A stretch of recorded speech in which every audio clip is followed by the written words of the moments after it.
চলো বন্ধুরা, আজ তোমাদের রাখাল ছেলের গল্প শোনাবো।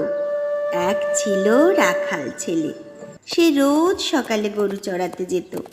গরুরা ছিল তার সবচেয়ে প্রিয় বন্ধু। রাখাল ছেলে মধুর স্বরে বাঁশি বাজাতো, আর গরুগুলো তখন তাই শুনে মন ভরে ঘাস খেত। রাখাল ছেলে গরুদের সাথে খুব গল্প করত, তাদের খুব আদরও করত। যখন নিজে গাছের তলায় বিশ্রাম নিতে যেত, সঙ্গে সঙ্গে গরুগুলোও তার সাথে বিশ্রাম নিতে যেত। একদিন জল খেতে গিয়ে একটা গরু কাদার মধ্যে আটকে গেল। রাখাল কি করবে? রাখাল সঙ্গে সঙ্গে কাদার মধ্যে ঝাঁপ দিল।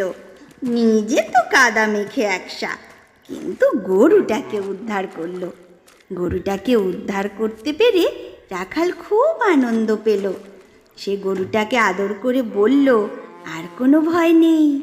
এইসব ঘটনা একটি ভালো মানুষ লুকিয়ে দেখছিল। পরের দিন সে এক ধনী ব্যক্তির কাছে রাখালকে নিয়ে গেল।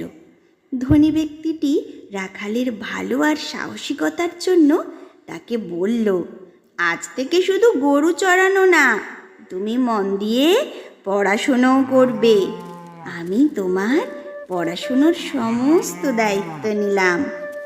তারপর থেকে রাখাল খুব মন দিয়ে পড়াশুনো করত, সাথে সাথে গরুও চড়াতো।